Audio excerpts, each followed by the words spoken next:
This is Hubwonk. I'm Joe Selvaggi. Welcome to Hubwonk, a podcast of Pioneer Institute, a think tank in Boston. Bostonians would welcome some relief from the cost of rent, which is second only to New York City. Reacting to this broad concern, Michelle Wu campaigned and won her mayoral election, unapologetically supporting rent control as the preferred approach to price increases, adding additional eviction prevention measures for tenants. Since her election, the mayor has not backed away from her promise and has placed her rent control plan on the February 15th City Council docket for a public hearing.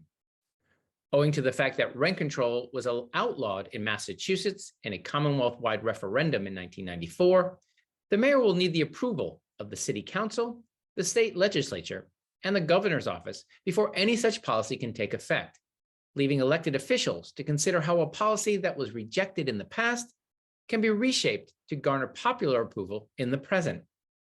How should Bostonians think about the likely effects of rent control on the future of Boston? And how will the contours of rent level restrictions change as the idea must navigate between the demands of its most ardent activists and the need to cultivate a healthy real estate market necessary for a thriving city? My guest today is Greg Vasil, Chief Executive Officer and President of the Greater Boston Real Estate Board. As the head of the oldest real estate board in the country, Mr. Vasil advises his professional members, who range from new property developers to those improving Boston's oldest residential buildings, on how best to meet the housing needs of Boston residents. Well aware that the demand for quality, affordable living space far exceeds the supply, Mr. Vasil will share with us his views on how rent control will affect the long-term costs for renters, and discuss how these policies will also affect the experience of aspiring homeowners, future developers, and current homeowners alike. When I return, I'll be joined by Greater Boston Real Estate Board CEO and President Greg Vasil. Okay, we're back. This is Hubwonk. I'm Joe Selvaggi, and I'm now pleased to be joined by the Chief Executive and President of the Greater Boston Real Estate Board, Greg Vasil. Welcome to Hubwonk, Greg. Thank you, Joe. Thank you for having me on the show. Well, I'm pleased to have you on the show. I had gotten a press release that you had sent out this past week, and you were going to talk about rent control. It's a topic we've covered in Hubwonk in earlier episodes. In the past, we've talked with economists who study the issue all over the world, frankly, and all over the country. We've talked with historians who said, well, look, we've had this thing called rent control until 1994 when we had a statewide referendum to ban it. So here we are again. It's in front page news is top of mind for many people. So we're going to visit this issue of rent control. And you are the head of an organization that has a lot to do with home ownership and home rental. So before we get started, share with our listeners, what is the role of the Greater Boston Real Estate Board? The Greater Boston Real Estate Board is the oldest real estate advocacy organization in America. We were founded here in Boston in 1889 after the Back Bay was filled and Boston was growing and expanding. And at the time, Boston was a peninsula, but by filling the Back Bay, we suddenly got a lot more developable land so that the city could grow and expand. So we're set up in 5 different divisions. We have commercial divisions, which basically finance, and provide brokerage, development costs, both residential and commercial, management, and also rental housing, multifamily development, and multifamily management as well.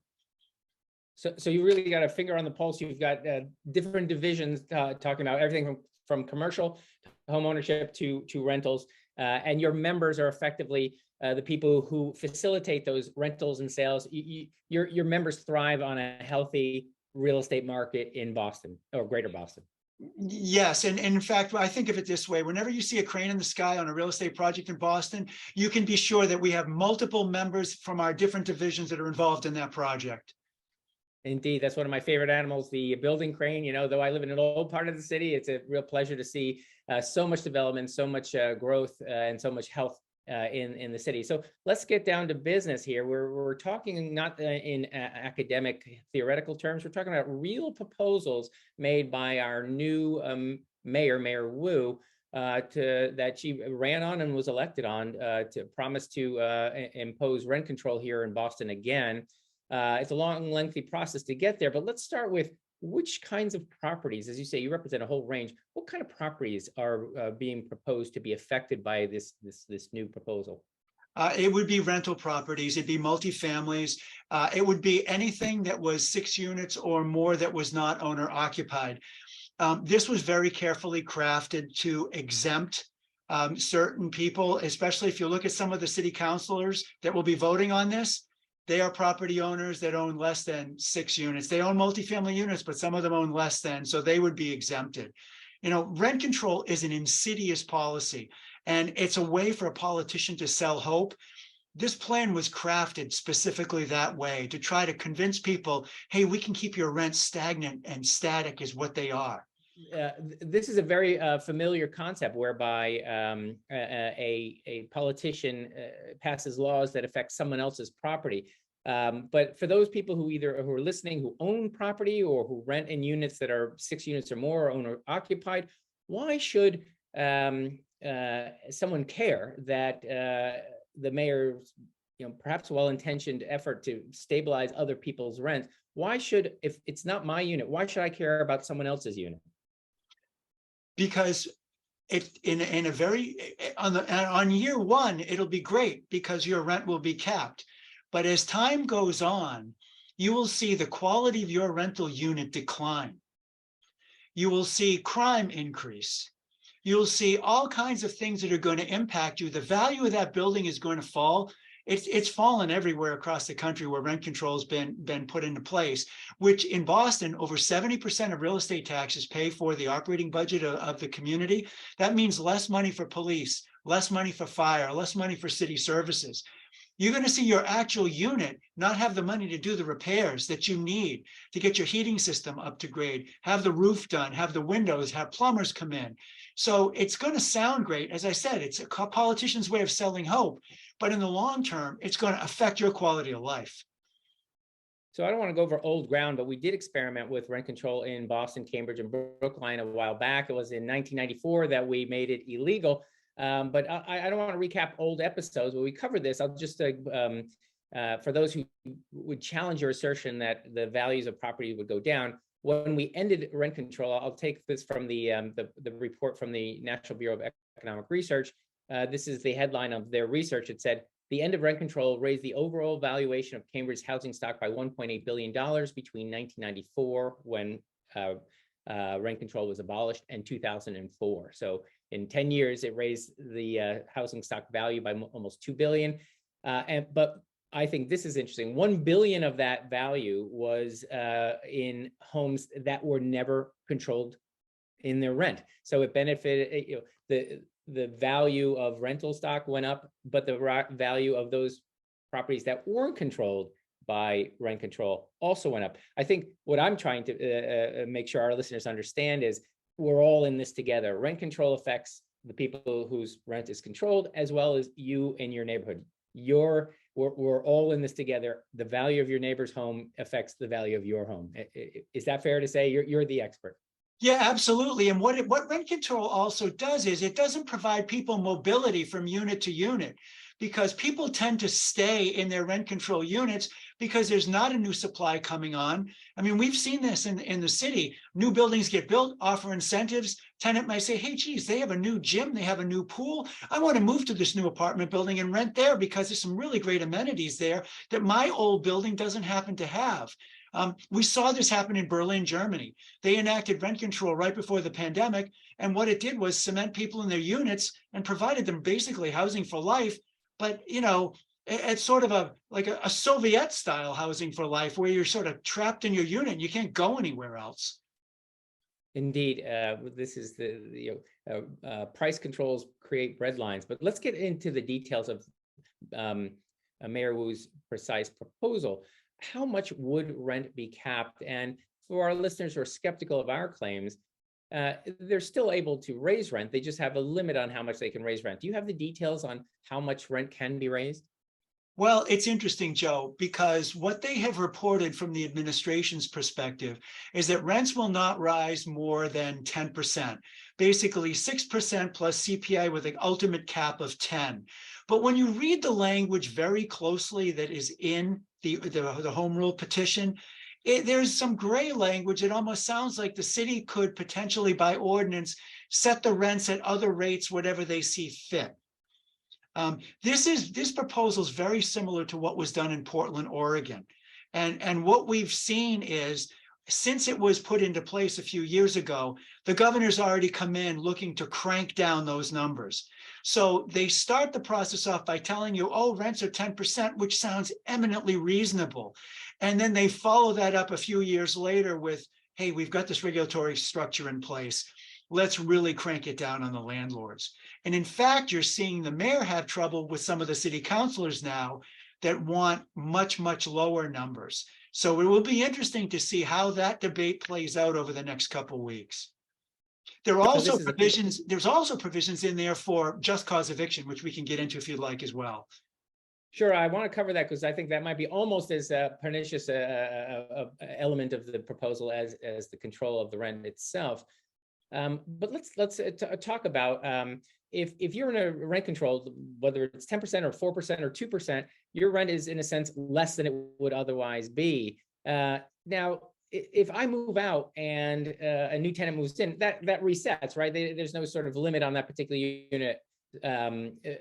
What I'm getting at is, if you're in a unit and you want to enjoy rent control, you will never leave. But because if you do, that rent, the new rent of the, your future home would not be constrained by this rule. So in a sense, this is why people, as you say, stay in their homes for life.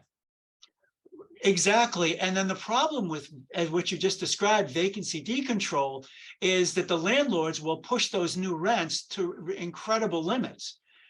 What you saw in Portland, Oregon was very similar. This ordinance was crafted based on Portland.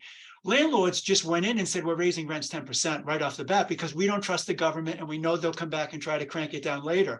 So let's get the money up front right now.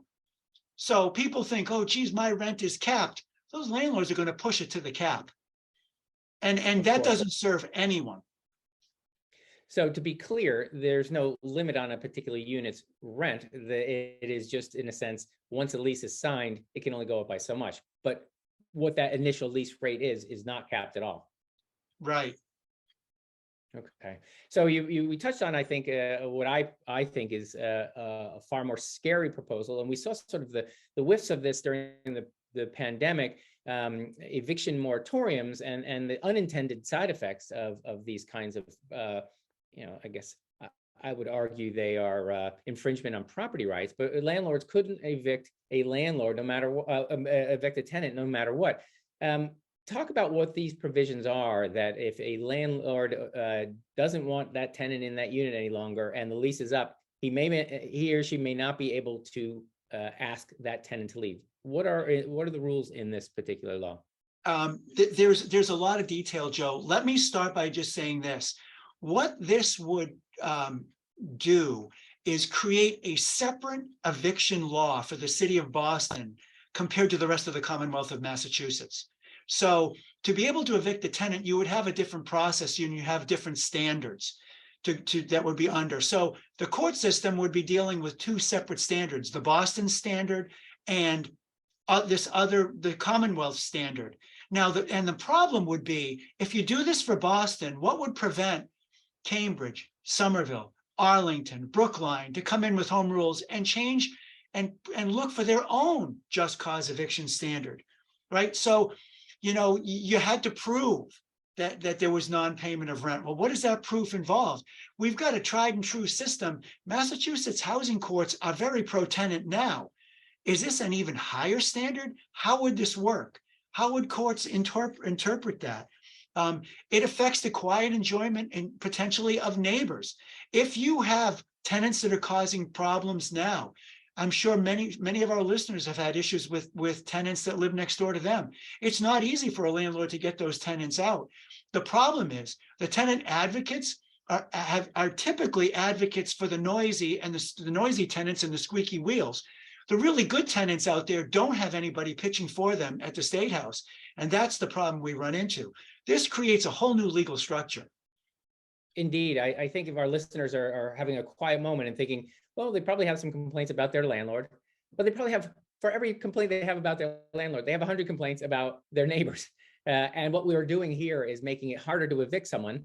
And if you take away that threat of eviction, you're incentivizing or disincentivizing good behavior. You want your neighbors to be good tenants. And if they don't have to be good tenants because the landlord can't evict them, they won't be as good tenants. And you will, as you mentioned, have less quiet enjoyment of your own unit. So you have a vested interest in your landlord having the prerogative to evict bad tenants. Do I have that about right?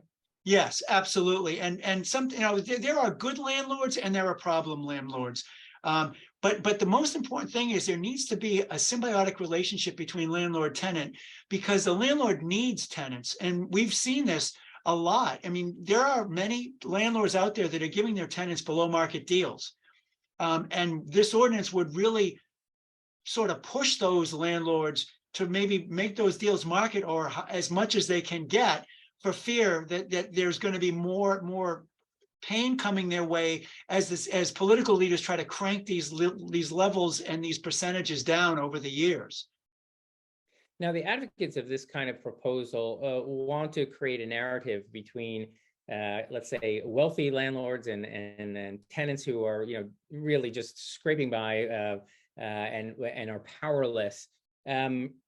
But we've had, again, this is in earlier episodes, we've talked about the business of landlording, meaning if you don't have landlords, you don't have rental units, you don't have properties, you don't have a place to live. So we all have a vested interest in people wanting to go into the business of landlording. In general, if we sort of take a step back and focus on these rules, in what way does this affect one's desire either to be a landlord, a good landlord, a great landlord, or really take your money and do something else? It creates a nightmare problem, because as the landlord looks at their building, there's tenants there that they love, because they get along, they're a great part of the community, they care about the building almost as if it's their own. They won't take a piece of litter and throw it in the hallway. And then there's other tenants that are problematic. And the landlord has a duty to all the tenants to try to make that as habitable and safe a place as possible. For example, if there's no smoking clause in the lease and there's a tenant that continues to smoke, these provisions for just cause eviction will make it harder for that landlord to get that tenant who's smoking to stop tenanting or to stop smoking or removing them from the building. If they're a risk of violence, it makes it harder for that to happen. And the landlord's also realizing, geez, I've got a problem with the tenant in 2C, but I have an obligation to that tenant in 2A and 2D to be able to take care of them and provide a safe and habitable environment. This regulatory structure makes it really hard for me to do that. Yes, and indeed, also, again, getting back to the rent control, if the landlord's hands are tied as far as to how much he can charge in rent, it also ties his hands on how much he can invest in the building, meaning the building will, he'll be less likely to fix the carpeting in the hallway or the paint the hallway new. The incentive now is not just to be a terrific guy, but rather he wants to make the property as valuable as possible so as to be able to charge rent for future tenants. When we take that away, we essentially take away the ability, but also the inclination to make that a beautiful property.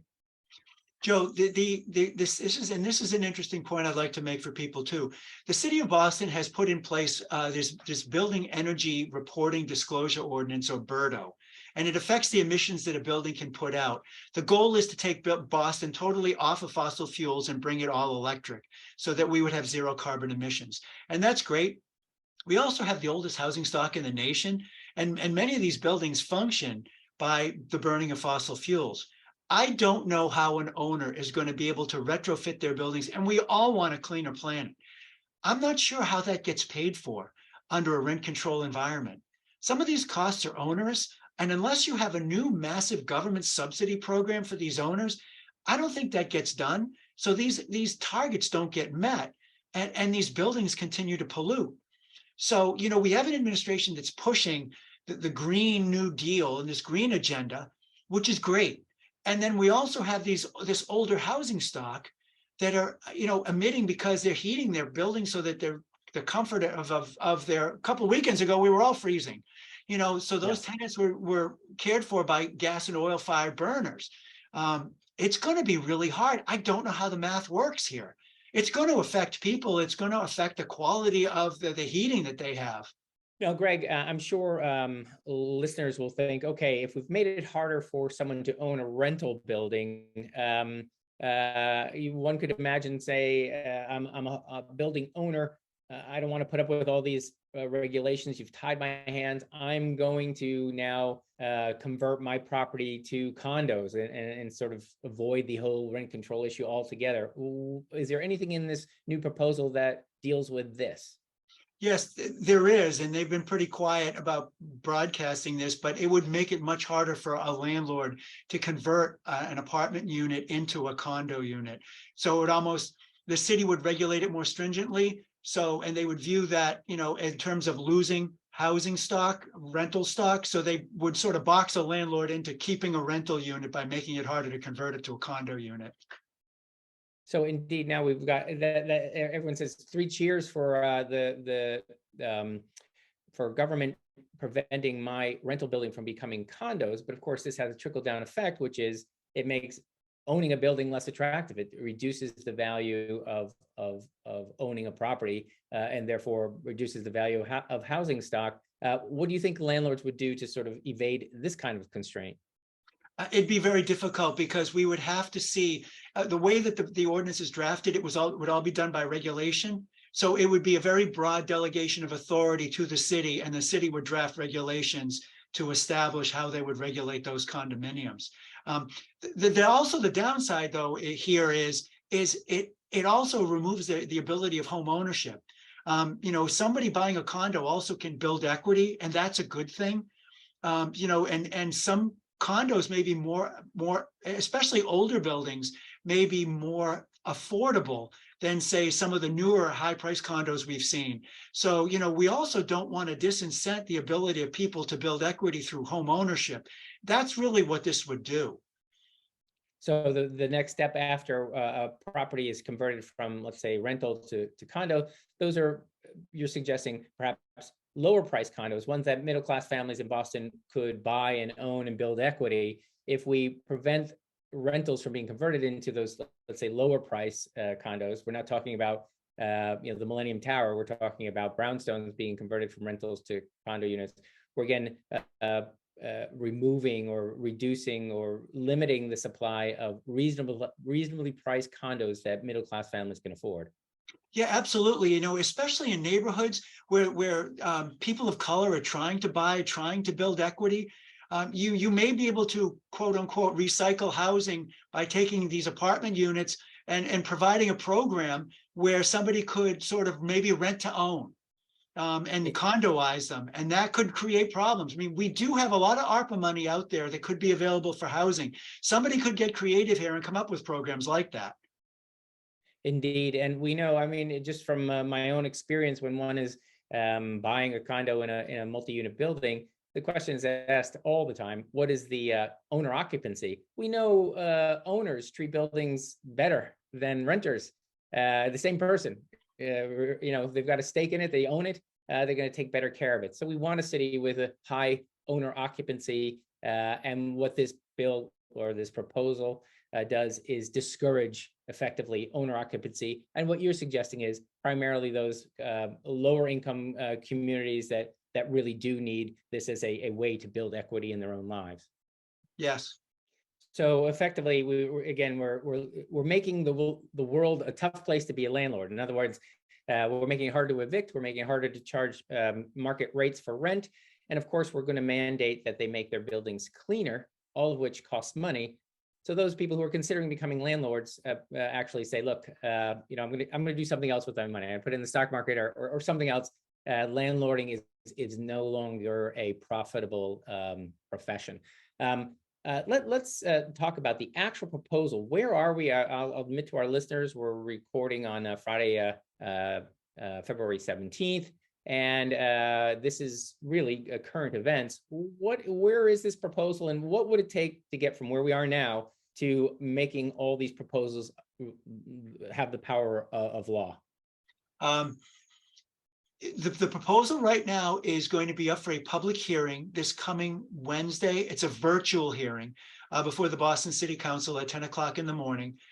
It's fascinating that it's virtual because, the mayor has been struggling a little bit with some of the very progressive members. And typically these hearings would turn into a real festival down there. So I think they're trying to limit how the testimony comes in by doing it virtually. After that, it will likely have what's called a working session, which is sort of unique to the city council and very different, not done in the same way at the State House. It would probably have at least 1 or 2 working sessions and probably be up for a vote before the full city council sometime in early March. It would be our guess. Would that be something that would voters in Boston know how their city councilor voted? Absolutely. Those votes at the city council level are recorded, yes. Indeed. Now, for listeners who are saying, look, I'm still not persuaded. I really think, landlords are, Crimea River, I'm not feeling it. I think actually I would like my rent to be controlled. I would like it to be stabilized, to use a term. And they're not sympathetic to our proposal. But to our defense, I'll run to our defense. What would you propose if you were, I like to call it king for a day, actually take more than a king? You'd have to be both the mayor and the whole city councilor. What would you do for the very real problem of rent and home prices in Boston that are, let's all accept, very, very high? What would you propose to fix that? The only way that we can fix our housing problem is to produce more housing. We need to incent more investors to come in, put capital at risk, and build more. And what we see time and time again across the country is that in markets where rent control is, production is down. In San Francisco, in LA, in New York, we don't have the kind of production that we need to keep pace with the demand. And you do that in Massachusetts. We have members of ours now that are producers of housing, multifamily housing. They say, thank God we don't have anything in the ground in Boston. We will not look to Boston in the future. We will go elsewhere to put our capital to work for us and build, because we do not want to be in a rent-controlled environment. It's not healthy, number one, and it's not going to solve our problem. Indeed. So what you're saying is the real reason that we have such high rents, beyond the fact that Boston is a terrific place to live, is the demand for good housing far exceeds the supply. So every economic system of houses, so we ration by those who can pay the highest price, get the highest price houses, and everybody else is forced to either live elsewhere or endure horrible commutes. Were we to increase the stock of housing such that everyone who wanted a home had one, naturally those prices over time would be likely to fall more in line with the average person's ability to afford it. Yes. So, Joe, let me throw this out to the people that are really still concerned about their rent. A landlord, when they look at their buildings, typically budgets rents to rise probably about 3% a year. That's typical. And if you take a look back at some of the numbers, we've had some ups and downs over the time, and we do have high rents, but over a 10-year period, it's about 3%. What this ordinance would do is push landlords to make that much higher than 3%. They would push it to the limit. So again, like so many well-intentioned government programs, the exact what the proposals that they put in place are intended to do have the exact opposite effect, which is this is as you say, it's giving people hope. It's saying we're going to constrain how much your rent can go up, but the net effect, what people will see on the ground, is that their rent would go up much faster than it would otherwise. The quality of their home would be lower than it would otherwise be, and the options for alternatives will be lower because nobody's moving, because this creates a stagnation where people don't want to trade a rent control home for one that isn't rent controlled. Do I have that about right? That's right. And what it allows is the politician that proposed this to point the finger and say, oh, it's on the landlord. We put this in place. The landlord's the one that raised the rent, so they get to pass the buck as well. So now our listeners, they're either think we're heretics, or we've inspired them, perhaps activated them. I think they may be inclined to participate, or at least join in this open meeting with the city councilors on Wednesday of next week. How can our listeners who are interested in your organization, how can they learn more about the Greater Boston Real Estate Board and the work that you do? Just go to our website, the greaterbostonrealestateBoard.com. You can Google the Greater Boston Real Estate Board. Our 5 divisions are there. Our website is there. We'll be sort of embarking on our efforts with rent control. Tuesday, you will see some ideas and some new press releases coming out from us, as we continue to combat this issue. And Joe, let me throw this out to you too. In the city of Boston, we have 442,000 registered voters. In the last mayoral election, 127,700, almost 128,000 of them voted. That's only 28%. So the administration that's in place was only elected by less than 3 voters. So it's 7 out of 10, more than 7 out of 10 voters didn't vote in the last election. We need people to be involved, to contact their elected officials, to understand what's going on. That's way, way too many people not becoming politically active that should be. Whether I agree with your viewpoints or not, please be politically active. It's your right. Indeed, this is a common theme of Hubwonk. I like to share with our listeners, the world is run by those who show up. And if you don't show up, and you just imagine that Boston just happens to be a great city on its own, without the active engagement of informed people who understand the impact of the very real impact of policies like this, we won't enjoy it forever. We can see all kinds of success stories. There are other successful cities in this world, and there's some miserable failures. You see, the disgraceful condition that, say, the San Franciscos or the Portlands. I hate to throw anybody under the bus. The Detroits.